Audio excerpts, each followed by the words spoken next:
Good morning all of you. कल आपको गुरुत्वाकर्षण से संबंधित अंक के प्रश्न बताए गए थे। हम आशा करते हैं कि ये चैप्टर आपको समझ में आ गया होगा। अगला लेसन है वर्क एंड एनर्जी, कार्य और ऊर्जा। तो ध्यान देना है कि कार्य क्या है।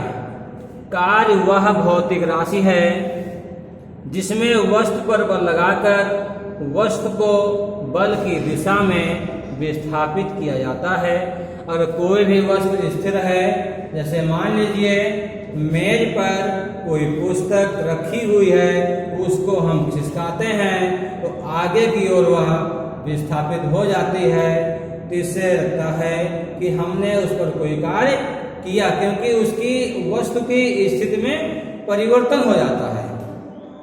तो इससे होता है कि कुछ कार्य हुआ, यानी कार्य वह भौतिक राशि है, वह भौतिक क्रिया है जिसमें वस्तु पर बल लगाकर वस्तु को बल की दिशा में विस्थापित किया जाता है, उसे हम कार्य कहते हैं। जैसे इंजन द्वारा रेलगाड़ी खींचने में किया गया कार्य, बोझा ढोने में किया गया कार्य। जैसे आप लोग हैं, अपना बैग लिया स्कूल का, उसको लेकर घर से स्कूल तक आए, फिर स्कूल से घर गए, तो बैग का जो वजन है उसको लेकर आपने कार्य किया ना, तो यह भी एक प्रकार का कार्य हुआ। जैसे कार्य होता है, बताया गया आपको कि जब किसी वस्तु पर कोई बल लगाया जाता है तो वह बल की दिशा में विस्थापित हो जाती है, तो वही कार्य होता है। कार्य को हम W से व्यक्त करते हैं, बल को F से व्यक्त करते हैं। अब जब किसी वस्तु पर बल लगाया गया है तो वह वस्तु आगे की ओर विस्थापित हो जाती है। तो जो विस्थापन होता है वह दूरी d होती है। कितनी दूरी तक वस्तु विस्थापित हो गई, तो वो होता है d। W बराबर हो गया F इंटू डी। इसके बाद अगर किसी दिशा पर कोई बल लगाया जा रहा है आधार के अनुरूप, तो जो लंबवत व्यक्ति होता है, लंबवत कार्य कर रहा होता है, तो उसके द्वारा जो झुकाव होता है तो उसमें कोई कोण बनता है। जो कोण बनता है वह कोण होता है cos थीटा। इसके बारे में स्पेशल करेंगे आपको। सूत्र है W बराबर FT, और जब अगर कोण ले लिया गया तो कोण हो रहा है थीटा, थीटा का हो जाता है cos थीटा।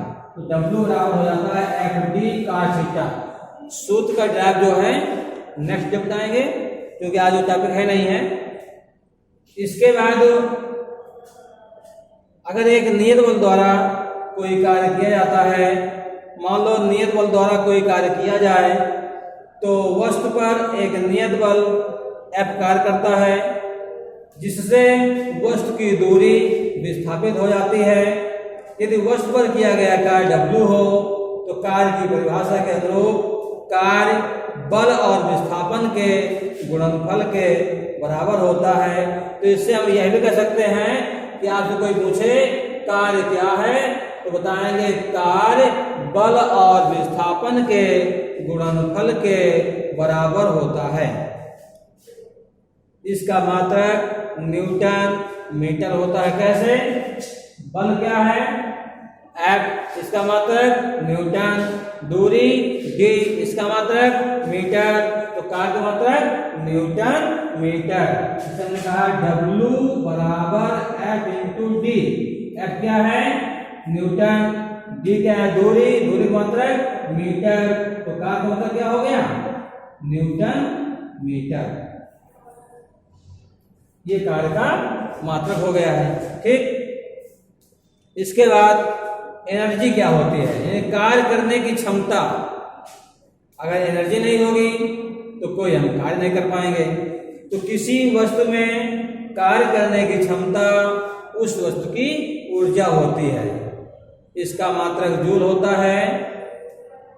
ऊर्जा के विभिन्न रूप हैं, जैसे स्थितिज ऊर्जा, गतिज ऊर्जा, ऊष्मीय ऊर्जा, रासायनिक ऊर्जा, विद्युत ऊर्जा, प्रकाश ऊर्जा। ऊर्जा के विभिन्न रूप हैं, फिर सुन लीजिए, स्थितिज ऊर्जा, गतिज ऊर्जा, ऊष्मीय ऊर्जा, रासायनिक ऊर्जा, विद्युत ऊर्जा और प्रकाश ऊर्जा। ये ऊर्जा के रूप हैं। उनमें से हम आपको बता रहे हैं गतिज ऊर्जा क्या होती है। किसी वस्तु में उसके गति के कारण निहित ऊर्जा को गतिज ऊर्जा कहते हैं। किसी वस्तु की गतिज ऊर्जा उसकी चाल के साथ बढ़ती जाती है। जैसे उदाहरण ले लें, गतिशील हथौड़े में कील ठोकने की क्षमता होती है, बंदूक से निकली गोली में लक्ष्य भेदने की क्षमता होती है, बहती हुई हवा में पवन चक्की की पंखुड़ियां घुमाने की क्षमता होती है। यह गतिज ऊर्जा के उदाहरण है। मान लीजिए कोई वस्तु है, उसका द्रव्यमान m, एक वस्तु एक समान वेग से गतिशील है, तो वस्तु पर एक नियत बल F विस्थापन की दिशा में लगता है, जिससे वस्तु की दूरी d विस्थापित हो जाती है और उस पर कार्य W होता है। वस्तु पर किए गए कार्य के कारण वस्तु का वेग u से बदलकर v हो जाता है और उसमें जो परिवर्तन होता है वह त्वरण a होता है। तो गति का जो तृतीय समीकरण होता है v² बराबर u² प्लस 2as। तो इससे हम निकाल लेते हैं गतिज ऊर्जा का सूत्र। ध्यान दीजिए,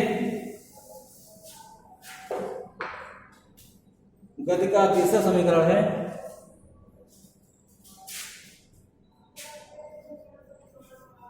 गति के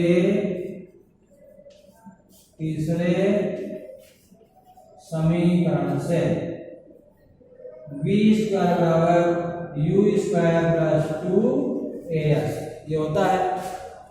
तो u किधर ले आइए, ये हो जाएगा v² माइनस u² बराबर 2as हो गया। ठीक, अब हमें दूरी s निकालना है, तो जिसका मान निकालते हैं उसके जो गुणे में होता है वो सदैव भाग में जाता है। ये हो जाएगा v² माइनस u² अपान 2a।